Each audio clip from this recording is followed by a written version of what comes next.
Hey guys, welcome back to my YouTube channel once again. My name is Adish Khankad. आप सभी लोगों का स्वागत है यहाँ पे। Continuation of determinants and matrices, one of the most important chapters for your 11th standard 12th के लिए भी, एज वेल एज आगे का जो भी जर्नी होगा आप लोग का, जब आप लोग मैथ्स लोगे या फिर साइंस फील्ड में जाओगे ऑब्वियसली, तो इसमें एक बहुत ही इंपॉर्टेंट ऐसा चैप्टर है ये डिटरमिनेंट्स एंड मैट्रिसेस। यहाँ पे दो चीजों में बटा हुआ है ये चैप्टर बच्चों, डिटरमिनेंट्स करके है एंड आधा मैट्रिसेस करके है। जहां पे डिटरमिनेंट्स में 3 एक्सरसाइजेस है एंड बाकी के जो भी एक्सरसाइज है वो मैट्रिसेस के ऊपर है। बट बच्चों मैट्रिसेस को समझने के लिए आपको डिटरमिनेंट्स का समझना बहुत ज्यादा इंपॉर्टेंट है। अगले साल आपको फिर से मैट्रिसेस आने वाला है। ये वैसे तो क्लास HSC क्लास 11 के लिए है, बट कोई भी बच्चा देख सकता है अगर उसको सारे चीजें जाननी है, अगर फंडामेंटल्स को समझना है। आज हमारा यहाँ पे डिटरमिनेंट से रिलेटेड लास्ट लेक्चर होने वाला है। मतलब हमारा determinants once and for all खत्म होगा। ये चैप्टर नहीं खत्म होने वाला है, बिकॉज इस चैप्टर में जो इंपॉर्टेंट कॉन्सेप्ट है वो तो स्टार्ट होने वाला है नेक्स्ट लेक्चर में मैट्रिसेस से रिलेटेड। मतलब आगे के जो भी लेक्चर्स होंगे इसके, वो सब मैट्रिक्स के ऊपर रहेंगे। अब यहाँ पे लेक्चर नंबर 5 है। आज हम डिटरमिनेंट्स में क्या पढ़ने वाले। वैसे तो आज हम लोग यहाँ पे एक्सरसाइज 4.3 को वंस एंड फॉर ऑल खत्म करेंगे। टोटल क्वेश्चन नंबर 8 है बच्चों, 8 क्वेश्चन है आपके टेक्स्ट बुक में एक्सरसाइज 4.3 का। बट एक्सरसाइज 4.3 को स्टार्ट करने से पहले आपको ये बात समझनी चाहिए कि एक्सरसाइज 4.3 में है क्या।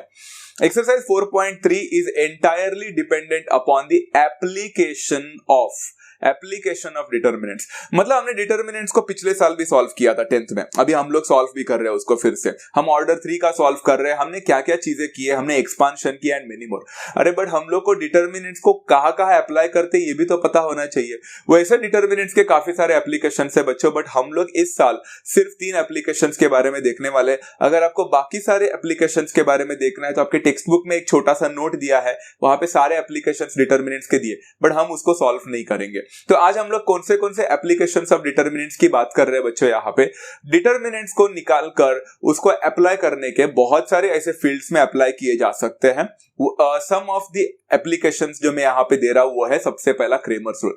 हमारा जाना पहचाना सा क्रेमर्स रूल हमें सभी लोगों को पता है बच्चों। क्रेमर्स रूल क्या होता है ये हमने पिछले साल ही पढ़ा था अच्छी तरह से। लीनियर इक्वेशंस इन 2 वेरिएबल्स, मतलब साइमल्टेनियस इक्वेशन को सॉल्व करने के लिए।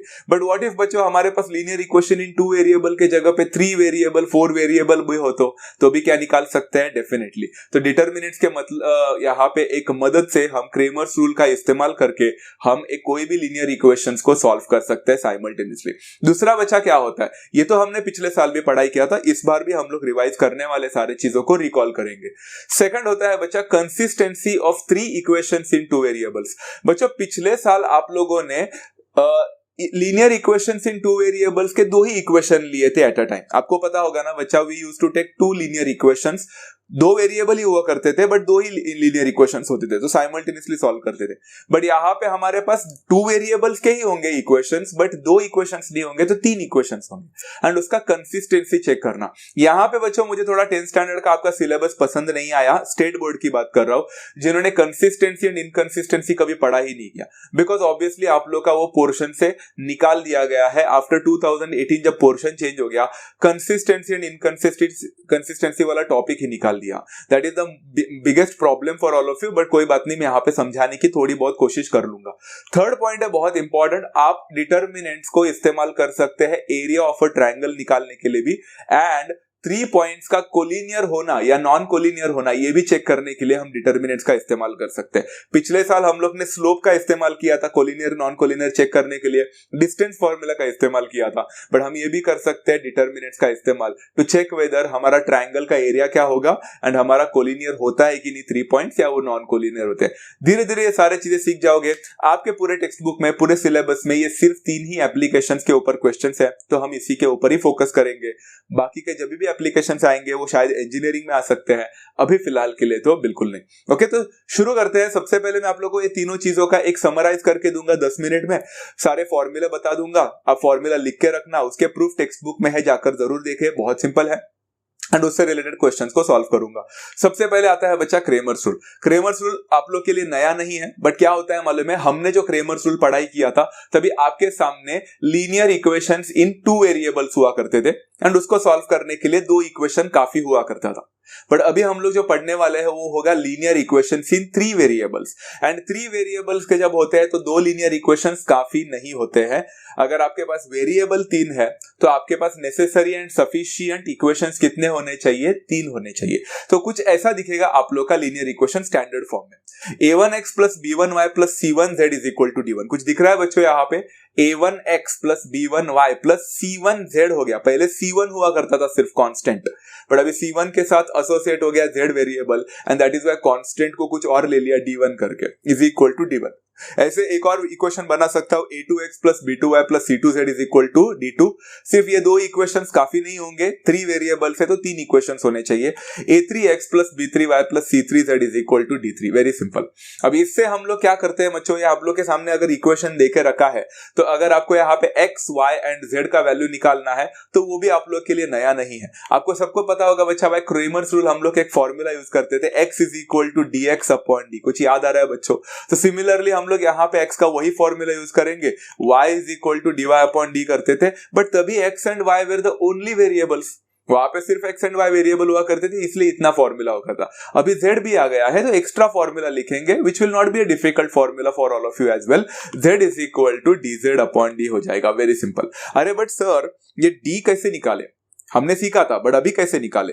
फिर dx कैसे निकाले, dy कैसे निकाले एंड dz कैसे निकाले? अभी इसके ऊपर पूरा फोकस हमारा होना चाहिए। ध्यान से सुनो बच्चों, हम लोग जो पिछले साल पढ़ाई किए थे उसी को रिकॉल करो, सिर्फ थोड़ा सा बदल होने वाला है। पहले हमारे जो डिटर्मिनेंट हुआ करते थे उसका ऑर्डर 2 हुआ करता था, अभी आपका डिटर्मिनेंट जो होगा उसका ऑर्डर 3 होने वाला है। That's the only thing, and हमें उसको एक्सपांड करना भी आता है।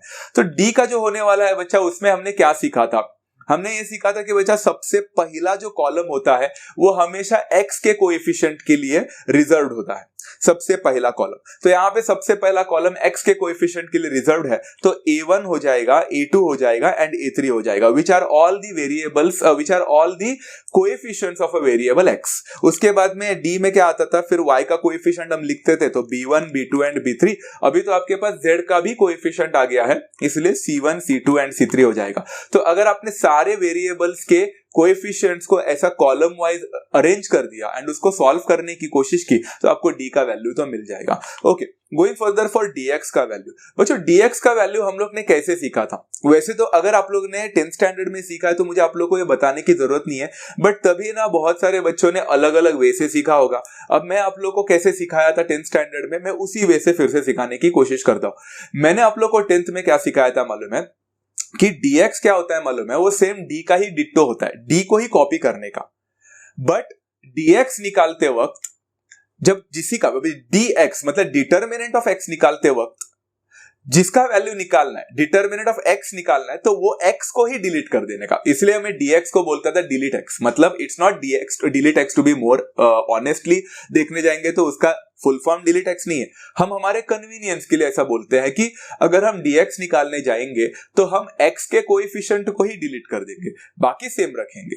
बट सवाल यह उठता है कि बच्चों अगर हम x का कोएफिशिएंट को डिलीट करते हैं तो बाकी सब सेम रखते हैं, मतलब b1, b2, b3 and c1, c2, c3 तो सेम रहेगा, बिकॉज वो y एंड z के कोएफिशिएंट से रेस्पेक्टिवली।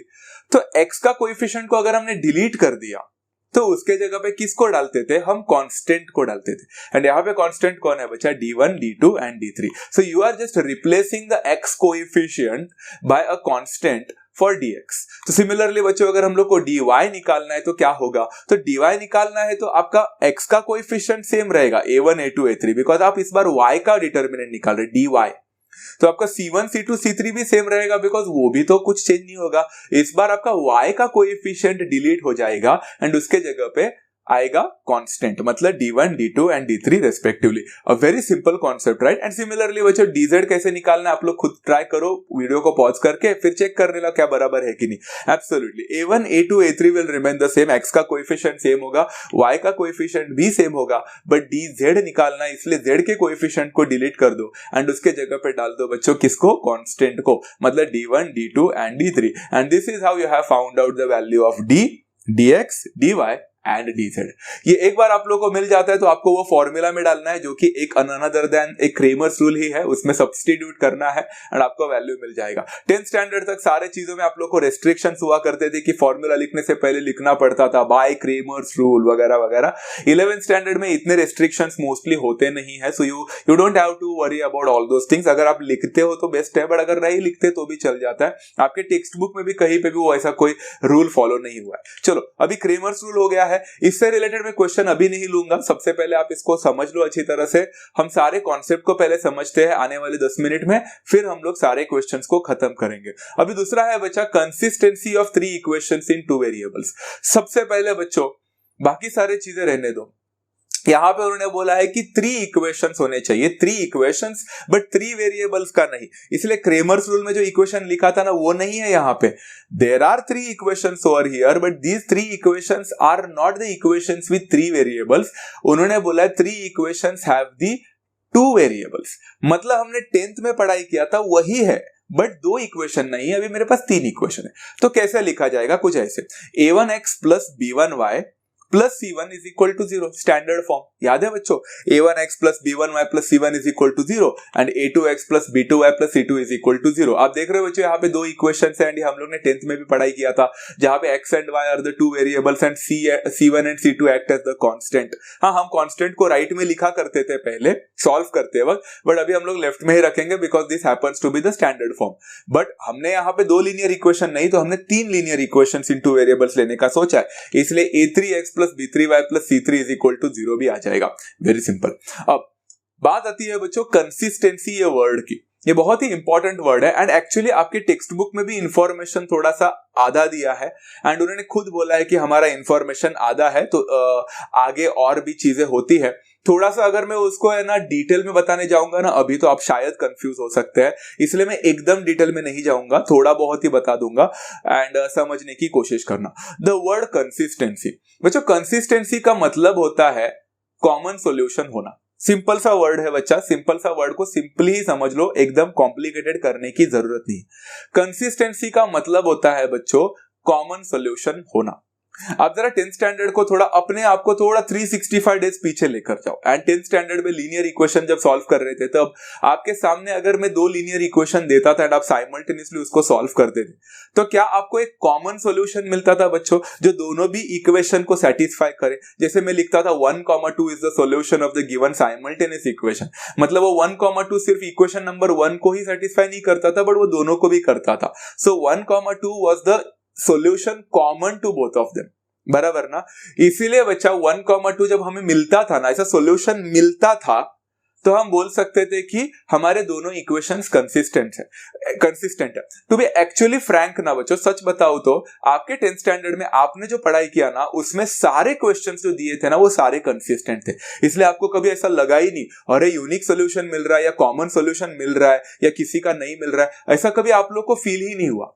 क्योंकि ऐसे क्वेश्चंस पहले हुआ करते थे जहां पे आप 2 इक्वेशन को सॉल्व करने के बाद आपको कोई कॉमन सॉल्यूशन मिलता ही नहीं था। जिसका सच बताओ तो ग्राफ जो होता है ना वो पैरेलल होता है। पैरेलल मतलब वो कभी एक दूसरे को इंटरसेक्ट नहीं करता, मतलब दोनों का सॉल्यूशन कभी कॉमन होगा ही नहीं। इसका सेट ऑफ इक्वेशन जो होगा वो अलग होगा, उसका लोकस ऑफ पॉइंट्स, एंड इसका जो सेट ऑफ इक्वेशन होगा वो सॉल्यूशंस जो होंगे वो अलग होंगे। दोनों के पास कोई कॉमन सॉल्यूशन नहीं। सॉल्यूशन तो दोनों के पास है बट कॉमन बिल्कुल नहीं। एंड कॉमन सॉल्यूशन जब आता है ना बच्चा तो उसको कंसिस्टेंट बोलते हैं। तो अब ये 3 इक्वेशन के पास, ये 3 इक्वेशन जो आपके सामने है उसको बिना सॉल्व किए, मतलब बिना सॉल्व किए मतलब जैसे साइमल्टेनियसली बिना सॉल्व किए हमें चेक करना होता है कि तीनों के पास क्या कॉमन सॉल्यूशन है कि नहीं। बिना सॉल्व किए साइमल्टेनियसली हमें चेक करना होता है कि तीनों के पास कोई कॉमन सॉल्यूशन है कि नहीं। मतलब इक्वेशन नंबर 1 का अगर एक सॉल्यूशन होगा 1,2 तो वो सेकंड को भी सेटिस्फाई करना चाहिए एंड वो थर्ड को भी करना चाहिए, तीनों को करना चाहिए। अगर तीनों को कर दिया ऐसा कोई सॉल्यूशन हमें मिलता है तो वो कंसिस्टेंट है। अगर 2 को ही करता है तीसरे को नहीं करता है तो वो कंसिस्टेंट नहीं है। समझ में आ रहा है बच्चा? अभी कंसिस्टेंट का मतलब तो समझ में आ गया। अब बिना सॉल्व किया कैसे करने का, तो इसका सिंपल एक कंडीशन है बच्चा। कंडीशन क्या है मालूम है? सिंपल कंडीशन है। क्रेमर्स रूल अभी पढ़ा बच्चों आप लोग ने, याद है? आप लोग को वहां पे डी निकालने को आया। डी मतलब पता है ना क्या था? एक्स का कोएफिशिएंट, फिर वाई का कोएफिशिएंट, फिर कांस्टेंट। इधर तो कांस्टेंट है C1 C2 C3, तो वो जो D का वैल्यू आपको मिला है ना वो 0 होना चाहिए। मतलब the necessary condition for these 3 equations, ये ऑल द 3 इक्वेशंस को कंसिस्टेंट होने के लिए, मतलब उनके पास कॉमन सॉल्यूशन आने के लिए नेसेसरी कंडीशन, यहां पे जानबूझकर मैंने येलो में हाईलाइट किया है नेसेसरी कंडीशन, उसके बारे में मैं आगे जाकर बोलता हूं। वो क्या होता है मालूम है कि A1 A2 A3 जो कि x का कोएफिशिएंट है, फिर B1 B2 एंड B3 जो कि y का कोएफिशिएंट है, एंड फिर C1 C2 एंड C3 जो भी लेफ्ट हैंड साइड में होना चाहिए। C1 C2 C3 अगर आपको राइट में मिला ना तो लेफ्ट में पहला ले लो उसको, नहीं तो साइन में गड़बड़ी हो जाएगी। लेफ्ट में होना चाहिए सारे, राइट में सब 0 ही होना चाहिए, and that must be equal to 0। मतलब इस पर्टिकुलर डिटर्मिनेंट का वैल्यू अगर आप 0 निकालते हो तो ये नेसेसरी कंडीशन हो गया। अब थोड़ा इंटरेस्टिंग पार्ट बताना चाहता हूं, डोंट वरी, आपके टेक्स्ट बुक के क्वेश्चंस जो मैं सॉल्व कर रहा हूं उसमें है नहीं, बट यहां पे आप बोल रहे होगे सर नेसेसरी कंडीशन मतलब क्या? आपको पता है बच्चों, ये जो कंडीशन मैंने यहां पे दिया है ये नेसेसरी तो है कंसिस्टेंट होने के लिए, बट ये सफिशिएंट नहीं है। नेसेसरी एंड सफिशिएंट ये वर्ड बहुत इंपॉर्टेंट होता है, आगे जाकर इंजीनियरिंग में आप लोग को ये काफी काम आने वाला है। नेसेसरी एंड सफिशिएंट, नेसेसरी मतलब ये कंडीशन तो जरूरी है ही कंसिस्टेंट होने के लिए, मतलब अगर ये कंडीशन फेल हो गया ना तो गारंटेड वो नॉन कंसिस्टेंट है, मतलब कंसिस्टेंट नहीं है। अगर ये कंडीशन फेल हो गया मतलब नॉट इक्वल टू 0 आ गया तो वो कंसिस्टेंट नहीं है, नॉन कंसिस्टेंट डायरेक्टली। बट अगर 0 हुआ तो भी ये कंसिस्टेंट है, इसका कोई गारंटी नहीं होता है। This is a necessary condition but not a sufficient condition. अगर आपको इसके बारे में अच्छी तरह से समझना है तो सॉल्व एग्जांपल देखे टेक्स्ट बुक का, उसमें दिया है। ऐसा भी क्वेश्चन हुआ है बच्चा, सबसे पहला ही क्वेश्चन है इसके रिलेटेड कंसिस्टेंसी के ऊपर, जहां पे उनको है ना डिटर्मिनेंट का वैल्यू 0 मिला बट वो कंसिस्टेंट नहीं था, क्योंकि नेसेसरी कंडीशन था कि 0 हो जाए, but it's not a sufficient condition. मतलब अगर आप लोग को डिटर्मिनेंट 0 मिलता है तो आपको एक और चीज चेक करना होता है बेसिकली, एंड चेक करना बहुत सिंपल है। क्या मालूम है, आपके सामने दिए हुए 3 इक्वेशंस जो है, उन 3 इक्वेशंस में कोई 2 इक्वेशन सेम दिख रहा है क्या? सेम दिख रहा है मतलब कैसा सर, समझा नहीं, सिंपल है। एक एग्जांपल देता हूं, x plus y is equal to 2 लिख के रखो, x plus y is equal to 2, and दूसरा है 2x plus 2y is equal to 4। वैसे दिखने के लिए तो ये 2 इक्वेशन अलग अलग दिख रहे हैं, बराबर है, बट एक्चुअली दोनों इक्वेशन सेम ही है। अगर मैंने डिवाइड थ्रू आउट बाय 2 किया होता सेकंड इक्वेशन को तो वो फर्स्ट इक्वेशन जैसा नहीं दिखता। अगर मैं मल्टीप्लाई थ्रू आउट बाय 2 करता इक्वेशन नंबर 1 को, क्या मैं वो इक्वेशन नंबर 2 जैसा नहीं दिखता ना, x plus y is equal to 2 and 2x plus 2y is equal to 4। तो और एक इक्वेशन कोई भी लेते एंड आप डिटरमिनेंट निकालते ना, उसको 0 मिलता, पता है आपको, बट 0 मिलता, बट फिर भी बच्चों आपके 2 इक्वेशन को सॉल्व करने के बाद जो भी सॉल्यूशन मिलेगा, क्या वो सॉल्यूशन थर्ड को होता है कि नहीं, आपको चेक करना पड़ता है। Is that clear to everyone? मतलब दोनों इक्वेशन को सॉल्व कर लिया, आपको जो भी सॉल्यूशन मिला आपको थर्ड में डालकर देखना पड़ता है, एंड डालकर देखा तो उसमें सेटिस्फाई किया तो कंसिस्टेंट है, नहीं किया तो not consistent. But don't worry, इतना लेंथी नहीं बताऊंगा, ये मैंने आपको थोड़ा एक्स्ट्रा नॉलेज दे दिया। अगर फिलहाल के लिए थोड़ा अगर आप कंफ्यूज हो रहे होंगे तो लीव दैट पार्ट, मैंने आपको पहले ही बोला था आप कंफ्यूज हो सकते हैं, forget about that part. Right now इतना याद रखो, कंसिस्टेंट होने के लिए इज इक्वल टू 0, अगर इज इक्वल टू 0 नहीं हुआ मतलब नॉट इक्वल टू 0 हो गया तो the equations are not consistent. Simple है। चलो अभी जाते हैं थर्ड टॉपिक पे। थर्ड टॉपिक का नाम है area of a triangle and collinearity of 3 points. क्या बात कर रहे हो, मतलब 3 पॉइंट से मैं एरिया ऑफ अ ट्रायंगल भी निकाल सकता हूं with the help of a determinant? Yes. मान के चलो आपके पास 3 वर्टिसेस है ट्रायंगल के, ट्रायंगल एबीसी के वर्टिसेस है जो कोऑर्डिनेट ज्योमेट्री के हिसाब से लिखा है x1 y1 x2 y2 and x3 y3 respectively.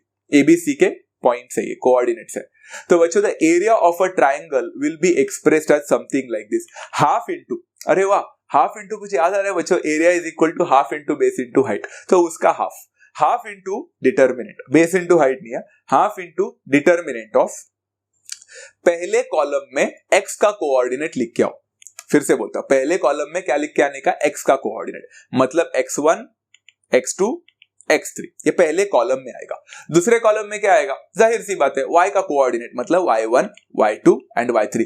But अभी सवाल यह उठता है कि थर्ड कॉलम तो वेकेंट है, अब ना मेरे पास x का कोएफिशिएंट कोऑर्डिनेट बाकी है ना y कोऑर्डिनेट बाकी है, तो बचा क्या, वहां पे एक्चुअली लिखना रहता है 1 1 एंड 1, ये फॉर्मूला है।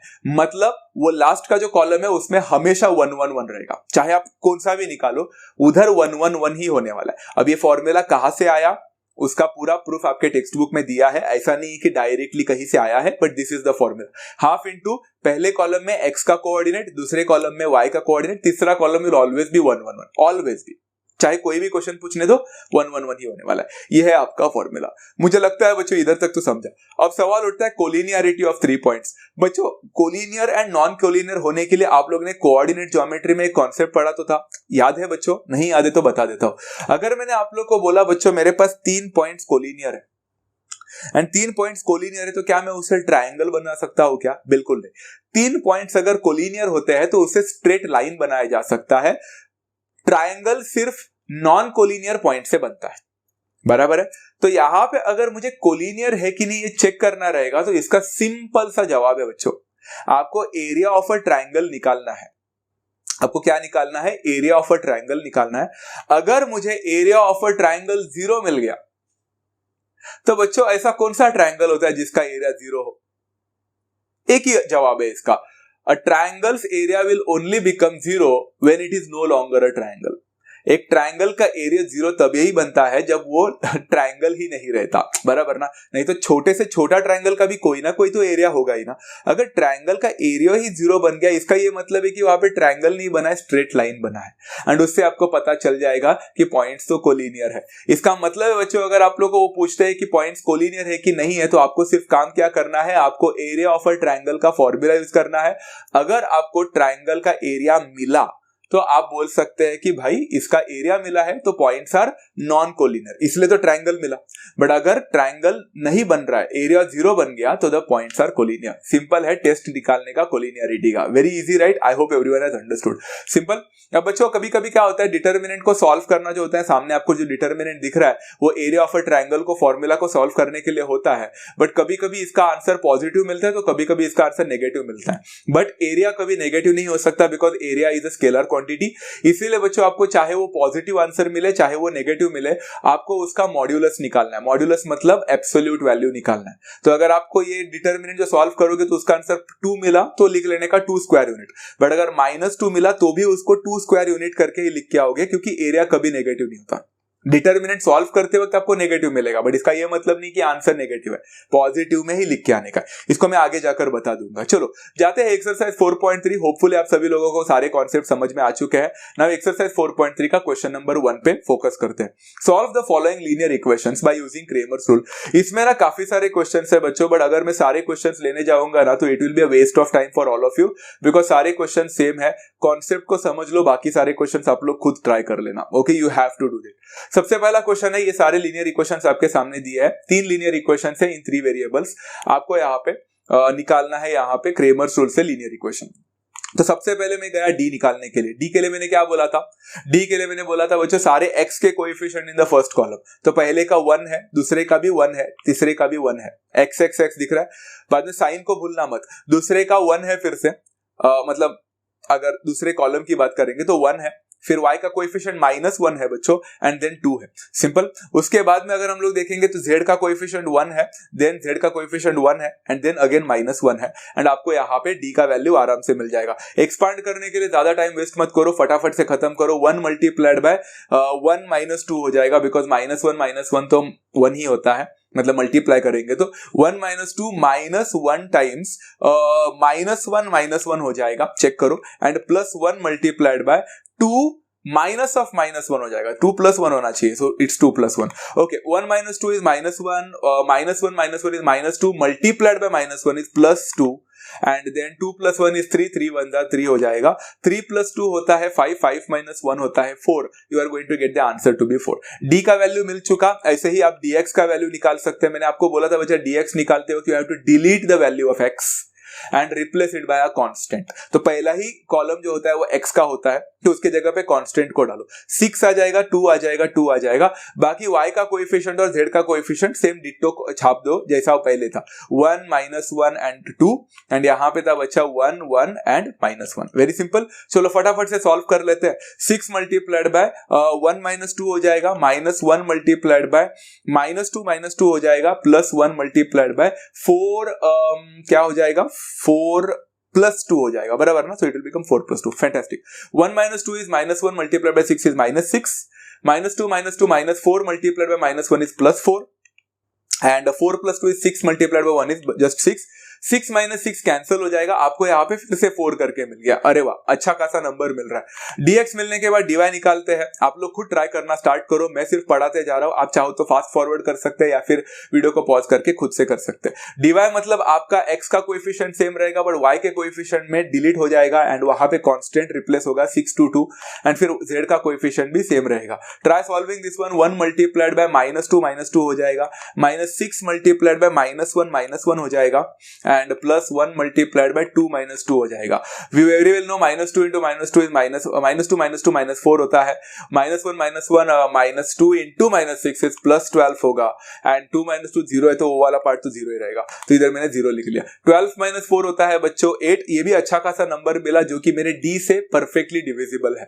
गोइंग फर्दर फॉर dz का वैल्यू, तो यहाँ पे x का coefficient will remain the same, y का coefficient will remain the same, z के कोएफिशिएंट में कांस्टेंट रिप्लेस होगा 6, 2 and 2। Try doing this one as well. ये भी d के फॉर्मूला, d के ही डिविजिबिलिटी में मल्टीपल में आता है, ट्राई करके देख सकते हो। -2 - 4 -1 मल्टीप्लाइड बाय 2 - 2 +6 मल्टीप्लाइड बाय 2 + 1 हो जाएगा बच्चों, सिंपल। -2 - 4 इज -6, 2 - 2 0 होगा तो ये वाला पार्ट पूरा 0 है।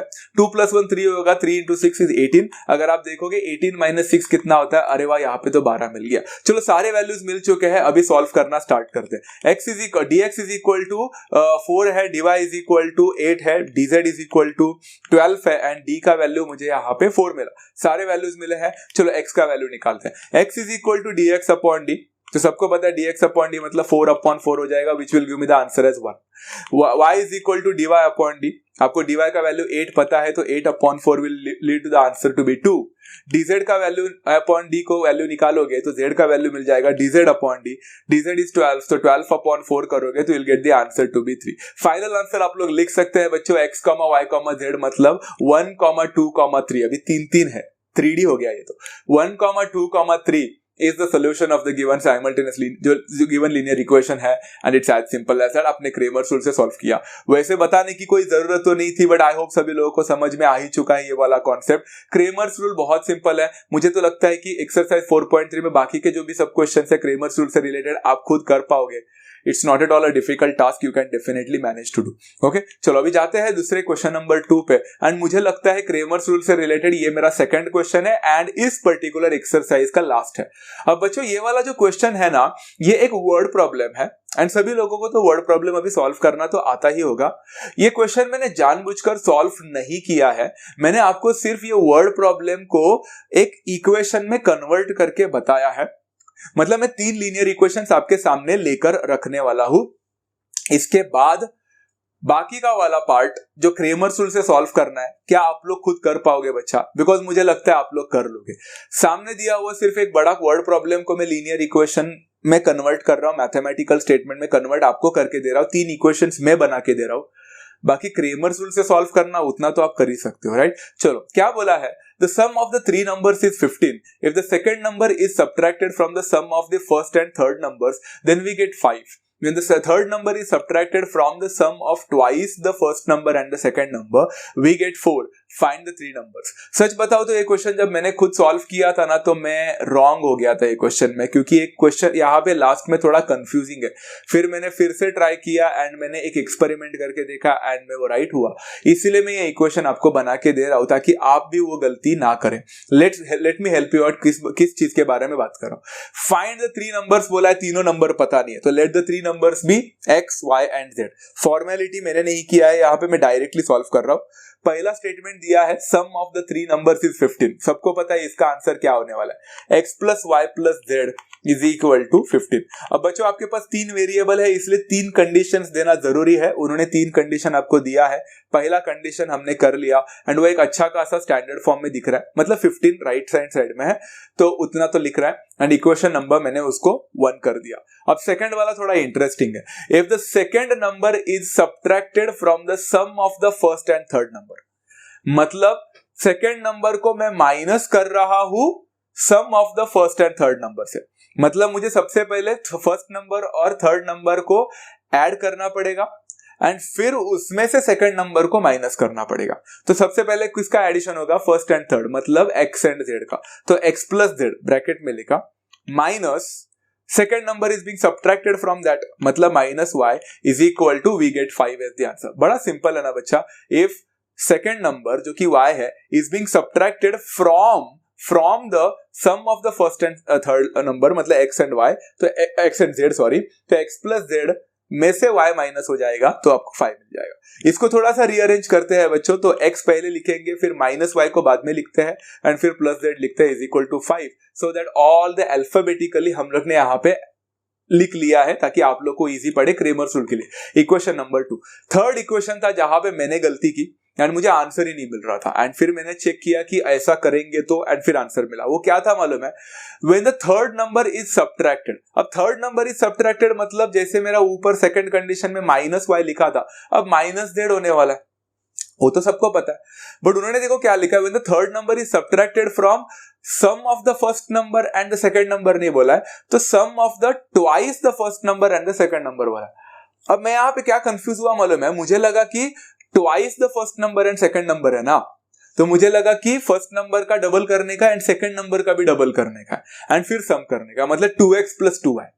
यही सबसे बड़ी गलती थी। उन्होंने बोला है बच्चा sum of the twice the first number and the second number, मतलब ट्वाइस द फर्स्ट नंबर करने का एंड सेकंड नंबर इन दोनों का सम करने का, मतलब 2x प्लस 2y नहीं था, तो वो सिर्फ 2x प्लस y था। Sum of the twice the first number and the second number.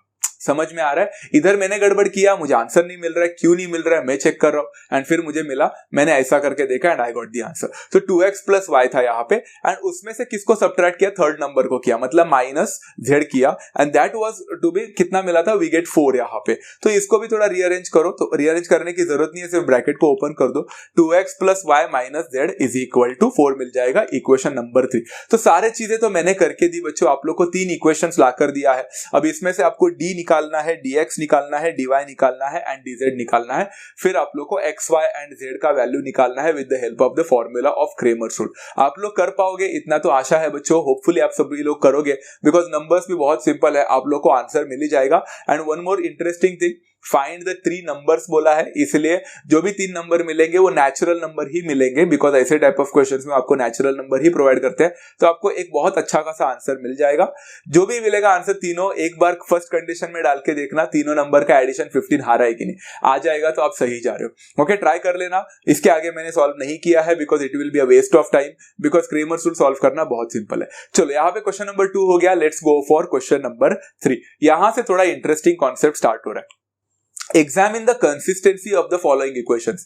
Examine the consistency. Consistency को मैंने क्या बोला था बच्चा, आपके सामने आपको 3 इक्वेशंस देंगे बट वो 2 वेरिएबल्स का होगा। कुछ दिख रहा है, 2x minus y plus 3 is equal to 0 and फलाना ढिमका एंड फलाना ढिमका।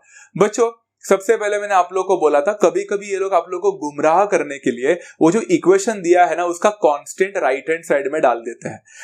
कंसिस्टेंसी चेक करते वक्त आपके सारे चीजें लेफ्ट में होनी चाहिए, मतलब लीनियर इक्वेशन इन जो 2 वेरिएबल्स आपको दिख रहा है, जैसे 10th में आप सॉल्व कर रहे थे वैसा नहीं होना चाहिए, आपका एक स्टैंडर्ड फॉर्म में होना चाहिए, a1x plus b1y plus c1 is equal to 0। ऐसा क्या मेरे यहाँ पे सब स्टैंडर्ड फॉर्म में था क्या? हाँ, आपके टेक्स्ट बुक में सॉल्व एग्जाम्पल में कहीं कहीं जगह पे स्टैंडर्ड फॉर्म नहीं दिया है एंड उन्होंने डायरेक्टली सॉल्व किया है, बट उन्होंने उसको स्टैंडर्ड फॉर्म में दिखाया तो नहीं होगा, बट उन्होंने किया है, तो आप कंफ्यूज मत होना, आप देख सकते हैं वहां पे, तो उन्होंने किया, स्टैंडर्ड फॉर्म में करना जरूरी है, अदरवाइज आप गलत जाओगे। यहाँ पे बच्चों मैंने क्या किया है, हम d का वैल्यू निकालेंगे। d लिखा है तो भी चलेगा, नहीं लिखा ना ये d वाला पार्ट तो भी चलेगा, आप डायरेक्टली कर सकते हैं।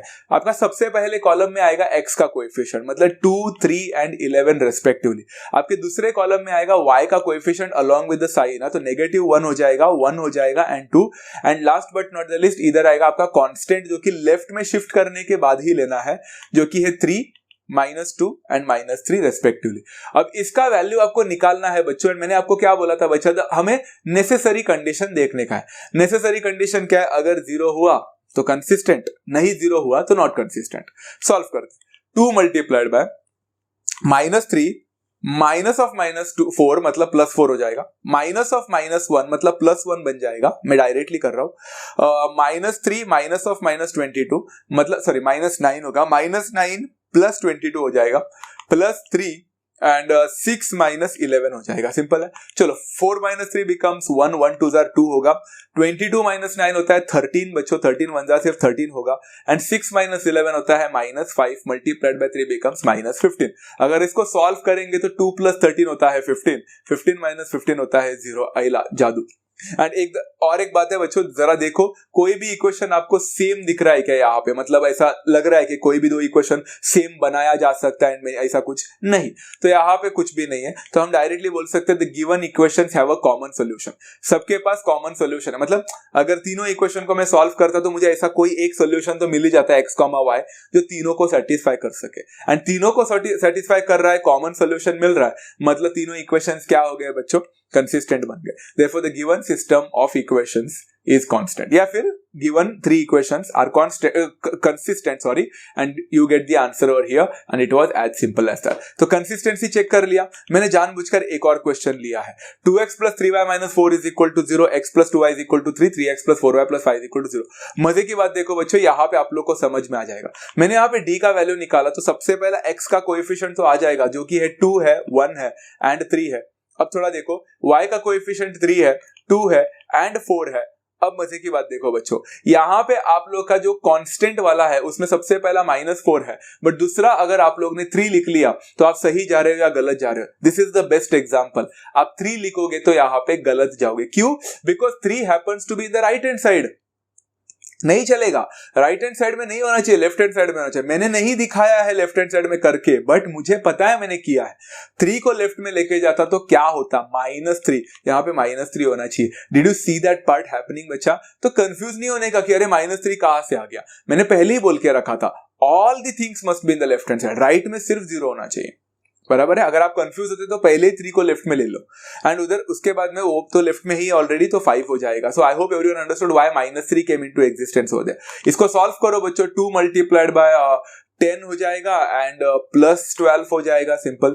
-3 × 5 एंड +9 हो जाएगा, एंड देन यहाँ पे प्लस होना चाहिए था बट -4 है तो वो माइनस कर देगा 4, एंड 4 - 6 हो जाएगा। यहाँ पे 10 + 12 इज इक्वल टू 22 हो जाएगा, 22 2 44 होता है, 9 + 5 होता है बच्चों 14, 14 मल्टीप्लाई में -3 हो जाएगा -42, एंड 4 - 6 होता है -2, -2 इंटू -4 हो जाता है +8। Very simple. तो यहाँ पे 44 - 42 होता है 2, 2 + 8 बिकम्स 10। आप देख सकते हैं बच्चों यहाँ पे तो नेसेसरी जो कंडीशन है आपका वही फ्लॉप हो गया, मतलब 10 is never equal to 0 at all, and आपको यहाँ पे इज इक्वल टू 0 आएगा तब जाकर हम एटलीस्ट बोल तो सकते हैं कि ये कंसिस्टेंट होने की राह पर है, एक जगह पे जा तो रहा है, बट यहाँ पे तो हो ही नहीं रहा है। तो नेसेसरी जो कंडीशन है, जो सबसे आवश्यक, जो क्रूशियल जो कंडीशन है वही फ्लॉप हो गया, तो सामने वाले के पास कोई कॉमन सोल्यूशन होगा ही नहीं। ऐसा हो सकता है कि 2 इक्वेशंस के पास कॉमन हो, बट तीनों के पास कॉमन है ऐसा हो ही नहीं सकता।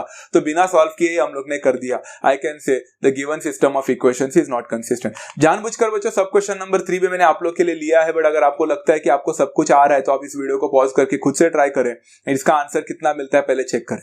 यहाँ पे बच्चों सारे चीजें ऑलरेडी स्टैंडर्ड फॉर्म में है, तो मैंने लिख लिया 1 7 and 2 in the first column, 2 4 and 4 in the second column. Third column में आएगा -3 -11 एंड -6 रेस्पेक्टिवली। अब ट्राई करो बच्चों, 1 मल्टीप्लाइड बाय ये कितना हो जाएगा, -24 + 44 हो जाएगा, फिर -2 मल्टीप्लाइड बाय -42 + 22 हो जाएगा, एंड माइनस है वहां पे इसलिए वो -3 बन जाएगा बिकॉज पॉजिटिव होना चाहिए था लास्ट में, एंड देन 7 4 28 28 -8 हो जाएगा। यहाँ पे बच्चों 44 - 24 होता है 20, 21 20, 42 और 22 का सब्ट्रैक्शन करो बच्चों तो कितना मिलता है 20, बट वो -20 होगा, -20 इंटू -2 होता है +40, एंड देन 28 - 8 होता है 20, 20 मल्टीप्लाई -3 होता है -60। अगर आप चेक करोगे तो 20 और 40 का एडिशन 60 होता है, 60 - 60 gives me the answer as 0।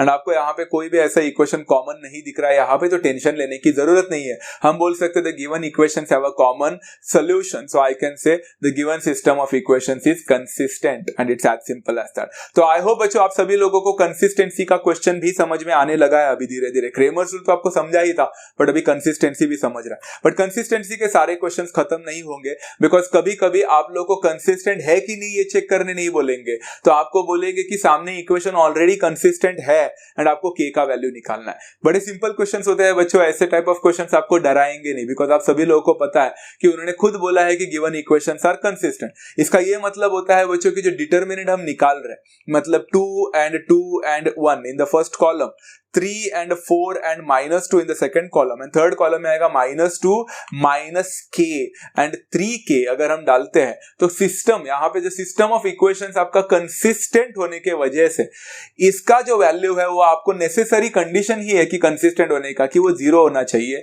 तो आपको इज इक्वल टू 0 डालना पड़ेगा। इस चीज को सॉल्व करोगे तो आपको k का वैल्यू अपने आप मिल जाएगा, because there is no rocket science involve in this question. 2 multiplied by क्या हो जाएगा बच्चों, 12k एंड -2k हो जाएगा, -3 मल्टीप्लाइड बाय कितना हो जाएगा, 6k प्लस k हो जाएगा, एंड देन माइनस है वहां पे इसलिए -2 मल्टीप्लाइड बाय -4 हो जाएगा। इसको सॉल्व कर इज इक्वल टू 0 लिखना ना भूले। 12k -2k 10k होता है, 10k into 2 becomes 20k, 6k plus k होता है 7k, 7k मल्टीप्लाइड बाय -3 होता है -21k, and -4 is -8 multiplied by -2 becomes +16 is equal to 0। 20k -21k becomes -k itself, तो -k इज इक्वल टू -16 कर दिया मैंने। तो negative negative we can multiply through out by -1 या फिर डिवाइड थ्रू आउट बाय -1, या फिर डायरेक्टली बोल सकते हैं नेगेटिव नेगेटिव कैंसिल हो जाएगा, आपको k का वैल्यू यहाँ पे मिल जाएगा 16, and that's what they were expecting from all of us, and it's as simple as that. तो क्वेश्चन नंबर 4 भी खत्म हो गया। टोटल 8 क्वेश्चंस हमें आज लेने हैं, हमने अब तक क्वेश्चन नंबर 4 तक तो सारी चीजें कर ली। इसमें भी सब क्वेश्चन नंबर 1 के साथ आप लोगों को दिख रहा होगा सब क्वेश्चन नंबर 1 लिखा है ना मैंने यहाँ पे, इसका यही मतलब है कि और भी क्वेश्चंस आपके टेक्स्ट बुक में है। मैंने बाकी के सारे क्वेश्चंस आप लोग के ऊपर छोड़ा है, अभी सारे क्वेश्चंस में अभी धीरे धीरे नहीं लूंगा, because if I find out any kind of similar questions being given in the textbook, then it's going to be your job to do it, बस एज सिंपल एज दैट। इससे ज्यादा मैं कुछ नहीं बोलूंगा। अब सब कुछ लिख कर देना है तो एक काम करता हूं, मैं ही आप लोग का जाकर पेपर लिख के आता हूं, अगर सब कुछ करना है तो। अगर आपको थोड़ा बहुत अच्छे खासे मार्क्स लाने हैं, या फिर अगर if you are really focused upon learning new concepts in your 11th and 12th standard, make sure you try solving all the questions on yourself। हम लोग इतना भी लिख करके दे रहे हैं, that's the biggest thing आप लोग को समझना चाहिए, because not everything is been explained by a teacher। We are trying to explain you this much, so at least take a knowledge from this and try solving the other questions on your own। You have to do those, okay? चलो यहाँ पे question number 4 होने के बाद let's go for question number 5। मुझे लगता है consistency के सारे क्वेश्चंस खत्म हो गए हैं, अभी हम जाएंगे एरिया ऑफ अ ट्रायंगल के पास। Find the area of a triangle बोला है, जिसके वर्टिसेस आपको देखे रखेंगे। इसमें भी सब क्वेश्चन नंबर 1 है, मैंने शायद इसमें 2 क्वेश्चंस लिए होंगे, बाकी का क्वेश्चन आप लोग खुद करोगे। सब क्वेश्चन नंबर 1 में यहाँ पे उन्होंने वर्टिसेस देकर रखा है, उसको आप x1 y1 x2 y2 and x3 y3 करके समझना। चाहो तो आप अस्यूम करके लिख सकते हैं, नहीं तो मनोमन भी सोच सकते हैं। पहला फॉर्मूला लिख के रखना। एरिया ऑफ अ ट्रायंगल का फॉर्मूला कहता है हाफ इंटू, सबसे पहले बच्चों सबसे पहले कॉलम में कौन था, x का कोऑर्डिनेट था, तो क्या है 5 5 एंड 1। फिर सेकंड क्या था बच्चा, y का कोऑर्डिनेट मतलब 8 0 एंड 0। एंड थर्ड में मैंने आप लोग को क्या बोला था बच्चा, no matter what ever happens third is always filled by 1 1 1 and 1। Very simple. चलो इसको सॉल्व करो। हाफ को वैसे ही रखना, उसका कोई कर नहीं सकते, कुछ अंदर डालने की कोशिश मत करना फिलहाल के लिए। सो हाँ, आप लोग अंदर भी डाल सकते थे, सेकंड कॉलम को मल्टीप्लाई करते तो वो पूरा 4 0 0 बन जाता। So it's okay to do that, but it's okay to keep half बाहर भी रख सकते हैं। आप पहले डिटर्मिनेंट को सॉल्व करो। 5 मल्टीप्लाइड बाय हो जाएगा यहाँ पे 0 माइनस 0, काम खत्म। Okay, simple thing to understand. फिर -8 मल्टीप्लाइड बाय कितना हो जाएगा, 5 - 1 हो जाएगा, and then +1 multiplied by again 0 - 0 हो जाएगा। तो जो 0 - 0 वाला जो कॉन्सेप्ट है ना, उसको मैंने इग्नोर ही कर दिया। हाफ है यहाँ पे, 0 - 0 वाला पार्ट इग्नोर, 0 - 0 वाला पार्ट इग्नोर। जो बचता है सिर्फ second term 5 - 1 that is 4, 4 multiplied by -8 that is equal to -32। तो मैंने डायरेक्टली -32 लिख लिया। अगर आप इसको सॉल्व करते हैं तो इसका आंसर आपको एक्चुअल में वैसे मिलना चाहिए -16, बट आप -16 नहीं लिख सकते बच्चों, because area can not be negative. तो आप डायरेक्टली भी लिख सकते थे, बट मैंने आप लोग को स्टार्टिंग में समझाने के लिए वहां पे मॉड डाला है, absolute value। So what you are going to get is actually you are getting the answer to be -16, but final answer will be modulus of -16। which happens to be 16, तो आप लिखोगे 16 स्क्वायर यूनिट। यहाँ पे एक बहुत ही ज्यादा important सीखने वाली चीज है बच्चों, जो आपको अभी 2 क्वेश्चन के बाद में कंफ्यूजन क्रिएट करने से बचाएगा, इसलिए अभी के अभी बता रहा हूं बच्चों, ध्यान से सुनना। बच्चों जब आपने डिटर्मिनेंट का वैल्यू निकाला तो डिटर्मिनेंट के हाथ में कुछ नहीं होता है, डिटर्मिनेंट आपको कुछ भी आउटपुट लाकर दे सकता है। फिर से बोल रहा हूं, जब आपने डिटर्मिनेंट निकाला, जब डिटर्मिनेंट का वैल्यू मिलेगा तो वो आपके हाथ में नहीं होगा कि इसका आंसर क्या है। वो पॉजिटिव भी आ सकता है एंड वो नेगेटिव भी आ सकता है। मतलब determinant can give you any value, it could give you a positive value also, it could give you a negative value also, but हम उसमें से नेगेटिव को हटाकर जब एरिया लिखते हैं फाइनली, तब हम एरिया लिखते हैं 16। अब आप बोल रहे हो कि ये समझा सर, तो ये बताने की क्या जरूरत है, हमें समझा? नहीं नहीं नहीं नहीं नहीं, नहीं। अभी 2 क्वेश्चन के बाद में जब मैं आप लोग को सिखाऊंगा ना, तब आपको समझ में आना बहुत ज्यादा जरूरी है कि भले ही वो लोग बोलेंगे हमें एरिया 16 है, इसका ये मतलब नहीं कि द डिटर्मिनेंट का वैल्यू 16 था, बिल्कुल नहीं। इधर भी देखो, what is the area that we got, what is the area, देखो कितना मिला, 16 मिला है ना। तो अगर मैंने बोला कि एरिया 16 था, तो डिड दैट एक्चुअली मीन कि मेरा जो डिटर्मिनेंट था उसका वैल्यू 16 था? बिल्कुल नहीं। वो 16 भी हो सकता था, वो -16 भी हो सकता था। मतलब if I say that the area of any triangle is 16 doesn't imply that the value of the determinant is 16. The value of the determinant could be 16 also, it could be -16 also. ये बाद में आप लोगों को मैं धीरे धीरे समझा दूंगा, नहीं तो आप कंफ्यूज हो जाओगे। चलो सब क्वेश्चन नंबर 2 भी ले लेता हूं। मैंने जानबूझकर ये क्वेश्चन क्यों लिया मालूम है? बिकॉज इसमें फ्रैक्शन इन्वॉल्व था, वैसे डिफिकल्ट नहीं है। चलो एरिया ऑफ अ ट्रायंगल निकालना है तो फॉर्मूला हो जाएगा हाफ इंटू सबसे पहला x का कोऑर्डिनेट, तो 3/2 4 and 4 again, and then y का coordinate that is 1 2 and -half, and बाद में तो 1 1 1 से हो जाएगा। चलो इसको सॉल्व करते हैं। तो यहाँ पे सॉल्व करेंगे तो क्या है, हाफ को मैंने वैसे ही रख लिया, चाहो तो अंदर भी डाल सकते थे but no, it will become a mess और देयर, रहने दो। यहाँ भी इसको सॉल्व करते हैं। चलो सबसे पहले आएगा 3/2 multiplied by 2 1s are 2, minus of minus है, प्लस हो जाएगा तो 2 प्लस हाफ, यहाँ पे 2 प्लस हाफ होना चाहिए। फिर -1 multiplied bye 4 -4 plus 1 multiplied bye, इधर देखो 4 इंटू माइनस हाफ है, 4 इंटू माइनस हाफ कितना, हाफ का हाफ इंटू 4 कितना, तो 2 होता है, तो 4 इंटू माइनस हाफ -2 -8, तो यहाँ पे -2 -8 सिंपल है। चलो हाफ को वैसे ही रखा, सिर्फ एक ही फ्रैक्शन है जिसका टेंशन लेना चाहिए, तो 3/2 को वैसे ही रखा, 2 प्लस हाफ होता है 5/2, सॉल्व कर लो क्रॉस मल्टीप्लीकेशन। 4 - 4 0 होता है, तो सेकंड टर्म तो पूरा गायब हो गया। -2 -8 होता है -10, -10 इंटू 1 होता है -10 इटसेल्फ, तो यहाँ पे हो गया। चलो इसको थोड़ा सॉल्व करते हैं। यहाँ पे ना बच्चों हाफ को वैसे ही रखो फिलहाल के लिए, अंदर थोड़ा सॉल्व करते हैं। 3/2 इंटू 5/2 बिकम 15/4, तो 15/4 -10 हो जाएगा। इसको भी थोड़ा क्रॉस मल्टीप्लीकेशन किया जा सकता है, तो half will be remaining as it is, and 15/4 -10 करो, 15/4 4 10 40, 15 -40 -25, -25/4 होना चाहिए, बराबर है। चलो -25/4 है, तो -25 into 1 becomes -25 and 4 2s becomes 8, तो आंसर वैसे तो आपको -25/8 मिलना चाहिए, बट हम एरिया निकाल रहे हैं। अभी ये भी डिटर्मिनेंट कितना मस्त था, देखो आपको फिर से नेगेटिव ही आंसर ला कर दिया। तो इधर एक्चुअली भले ही वो नेगेटिव आंसर ला रहा था, बट हम लिखेंगे पॉजिटिव, तो फाइनल आंसर मैंने -25/8 ना लिखकर 25/8 लिखा, because area can never be negative, even तो द डिटर्मिनेंट का वैल्यू आपको नेगेटिव मिल रहा है, बट हम फाइनली जब लिखेंगे तो एरिया लिखेंगे पॉजिटिव में, and this is your final answer. इसको डेसिमल में कन्वर्ट करेंगे तो चलता है, बट नहीं किया तो भी चलेगा, बिकॉज आपका क्वेश्चन का कोऑर्डिनेट ही इटसेल्फ फ्रैक्शन में था, मैंने फ्रैक्शन में ही रख दिया। So you can finally write square unit करके यहाँ पे, and this is how you are done with this question. It was as simple as that. इसके साथ और भी थोड़े से सब क्वेश्चंस होंगे, तो आप ट्राई कर लेना, बहुत सिंपल है। अब आता है बच्चा बहुत ही important question, question number 6, find the area of a quadrilateral whose vertices are. Quadrilateral का एरिया निकालने को बोला है बच्चों, एंड आपके पास वर्टिसेस देके रखा है ABCD करके। अब आप बोलोगे sir area of a quadrilateral का तो आपने फॉर्मूला बताया है नहीं, आप तो एरिया ऑफ अ ट्रायंगल की बात कर रहे थे, and this is area of a quadrilateral. आता हे काय नवीन, अरे बाबा, आप लोगों ने तो सीख ही लिया होगा। चलो आप लोगों में फिर भी बता देता हूँ, मैं इतना ड्रॉ करने की जरूरत नहीं थी बट मैंने आप लोगों के लिए ड्रॉ करके दिया है। बच्चों क्वाड्रिलेटरल की जब बात हो रही है तो कोई भी क्वाड्रिलेटरल चलेगा, ऐसा नहीं कि स्क्वायर और स्क्वायर और ट्रपेजियम या फिर मैं यहाँ पे रोम्बस की वगैरह कुछ बात हो रही है। It could be any quadrilateral. तो मैंने यहाँ पे क्वाड्रिलेटरल बनाया, दिखने के लिए ट्रपेजियम जैसा लग रहा है बट ये ट्रपेजियम नहीं है, it could be anything, general एक है।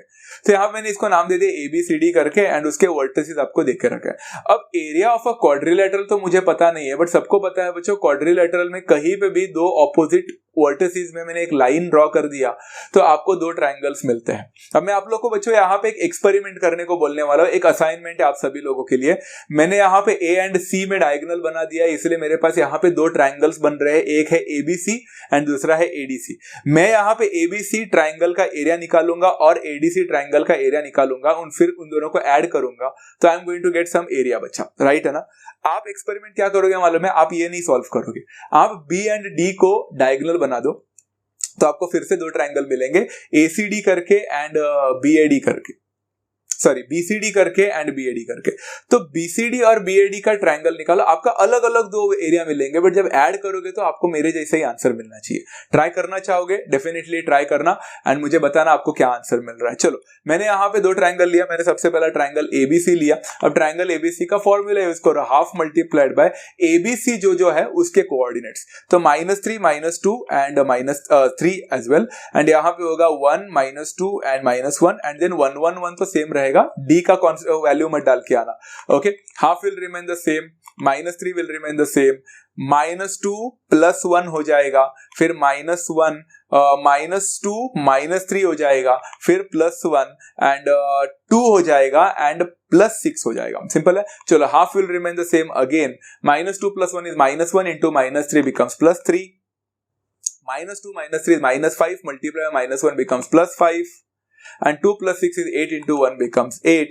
8 + 5 कितना होता है बच्चों, 13, 13 + 3 होता है कितना, 16, 16 का हाफ कितना होता है, 8। तो यहाँ पे आपको 8 स्क्वायर यूनिट मिला, बट ये अब तक triangle, one of the triangles का मुझे एरिया मिला है। अब और एक ट्रायंगल बचा है मेरे पास, वो है ADC, अभी उसका भी निकालते हैं। That is equal to half of ADC की बात हो रही है, तो ADC, एक्चुअली ACD लेते तो भी चल जाता नाम, बट मैंने अभी ADC बोला है ना, तो 1 लिया, सॉरी ADC x कोऑर्डिनेट आएगा पहला, तो -3, फिर 1 लिया एंड फिर 3 लिया।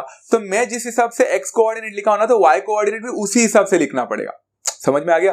तो मैंने कैसा होगा, इधर 1 आएगा तो उसके बाद में -1 मत लेना, 4 लेना एंड फिर -1 लेना, बिकॉज मैंने x का कैसा लिखना है वैसे ही मुझे y का करेस्पॉन्डिंगली लिखना पड़ेगा एंड 1 1 1 सिंपल। चलो half will remain the same here, -3 will remain the same, 4 + 1 हो जाएगा, फिर -1 multiplied by 1 -3 हो जाएगा, फिर +1 multiplied by -1 -12 हो जाएगा, right, simple, very good. Half will remain the same, 4 + 1 5, 5 into -3 -15, 1 -3 is -2 multiplied by -1 is +2 and -1 -12 is -13 multiplied by 1 is -13। इसको solve करोगे तो कितना मिलता है, -15 + 2 becomes -13, -13 -13 होता है -26, -26 का हाफ कितना होता है, 13, तो -13, बट मैंने यहाँ पे लिखा 13, कैसे, because what ever the answer I am going to get, obviously मैं उसका मॉड्यूलस निकालूंगा, because area can not be negative. अभी तो बार बार बोल रहा हूं मैं, सबको समझा ही होगा। तो 13 स्क्वायर यूनिट मिल गया। तो यहाँ पे area of a quadrilateral ABCD कितना हो जाएगा बच्चों, it will always be equal to sum of the area of the two triangles, मतलब area of triangle ABC plus area of triangle ADC। Simple सा है, यहाँ पे इतना ईजी है। एरिया ऑफ ट्रायंगल ABC आपको 8 मिला था, एरिया ऑफ ट्रायंगल ADC आपको 13 मिला था, इसको ऐड करोगे तो आपको 21 मिलेगा। आई होप आप सभी लोगों ने एक्सपेरिमेंट करके देखा, B एंड D को ज्वाइन करके एंड आपको जो दूसरे ट्रायंगल्स मिले थे उसको भी ऐड करके देखा, तो आपको 21 स्क्वायर यूनिट ही मिला होगा, बिकॉज वही मिलना चाहिए ultimately. So this is how you can solve this question, very simple question, question number 6 था। तो क्वाड्रिलेटरल देखकर डरने का नहीं। अभी यहाँ पे जाते हैं क्वेश्चन नंबर 7, आज का सेकंड लास्ट क्वेश्चन है, बहुत ही सिंपल है। क्वेश्चन नंबर 7 बोलते हैं find the value of K, फिर से K का वैल्यू है, if the area of the triangle whose vertices are P, Q and R respectively is 3/2 square unit. अब आता है बच्चा मजा। अब मैं आपको यहाँ पे डायरेक्टली सिखा देता तो वो शायद 2 क्वेश्चन पहले मैंने आप लोग को जो भी कॉन्सेप्ट बताया ना, तो आप लोग को अभी थोड़ा सा कंफ्यूजन हो सकता था, बट अभी आप लोग का कंफ्यूजन थोड़ा मिटाने की कोशिश करता हूं। उन्होंने बोला है बच्चा find the value of K, अगर एरिया ऑफ अ ट्रायंगल देके रखा है and area of a triangle का वैल्यू इस बार पता है, दैट इज 3/2। ये एरिया ऑफ अ ट्राइंगल है।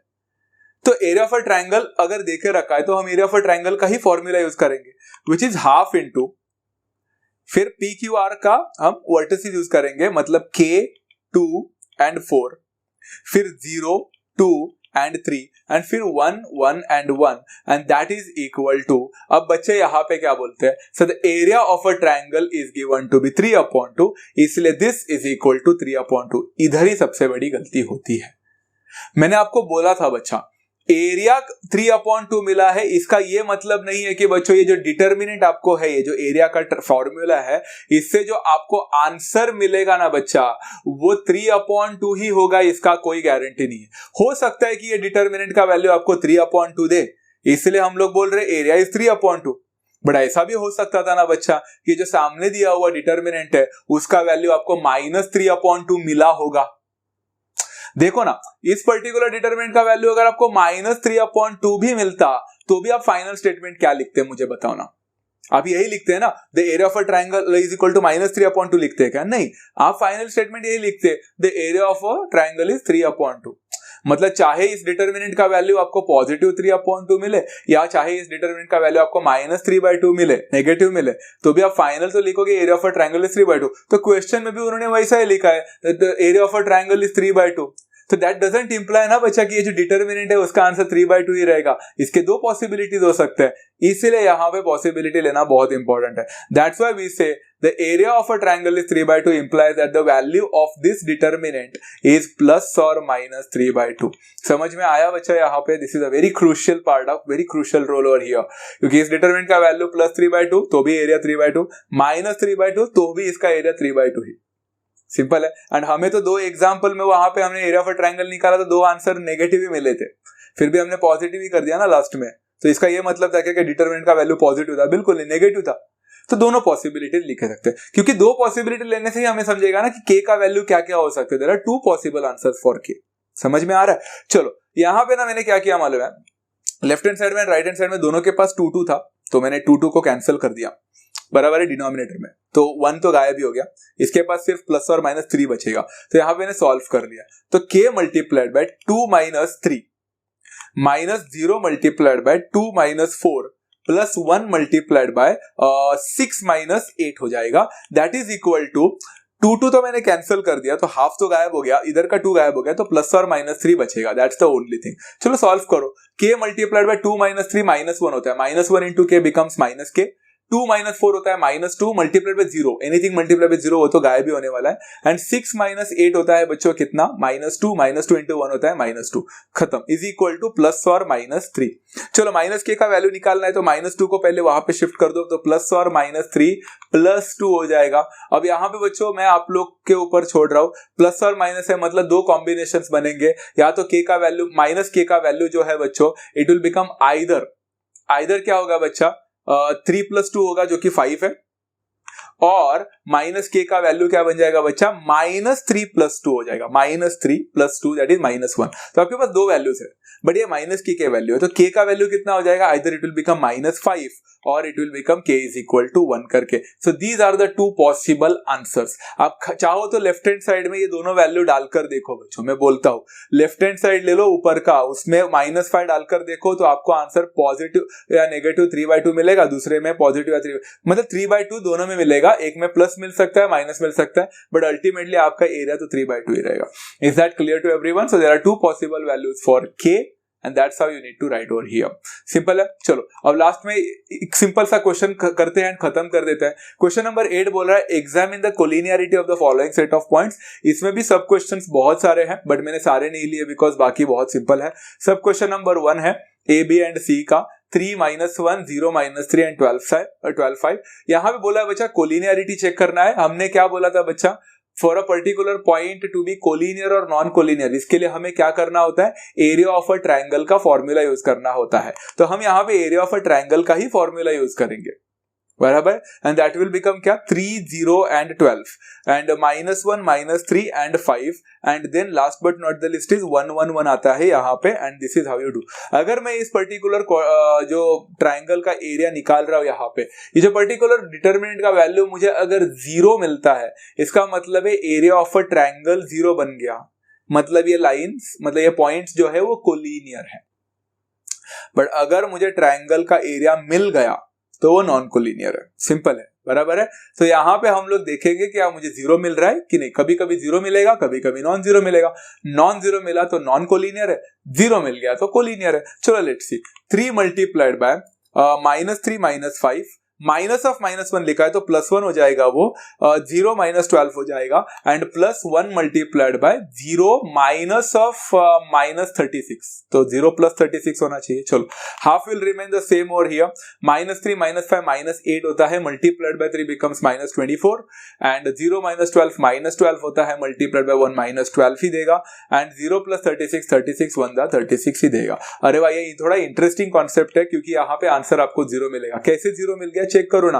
-24 -12 becomes -36 and -36 + 36 0, half multiplied by 0, you still get the answer to be 0। बच्चों यहाँ पे मतलब एरिया ऑफ अ ट्रायंगल मुझे 0 मिला है। सो ऐसा कौन सा ट्रायंगल होता है जिसका एरिया 0? ऐसा कोई ट्रायंगल ही नहीं होता है। इसका मतलब यहाँ पे ट्रायंगल बना ही नहीं है।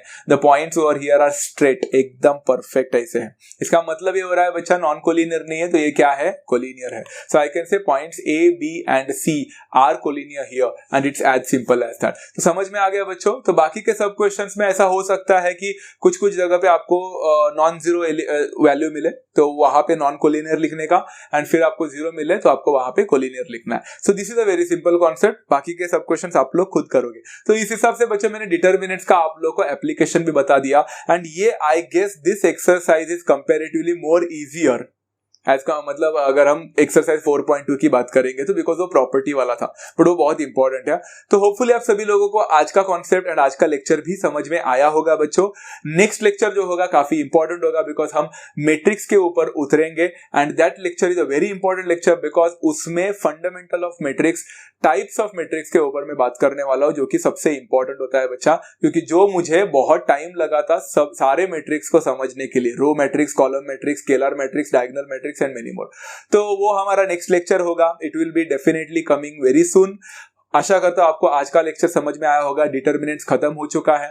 अगर आपको ये वीडियो पसंद आया रहेगा तो बच्चा don't forget to like, don't forget to share some love and support, and share with all your friends बच्चों। At the same time don't forget to subscribe if you're new to the channel।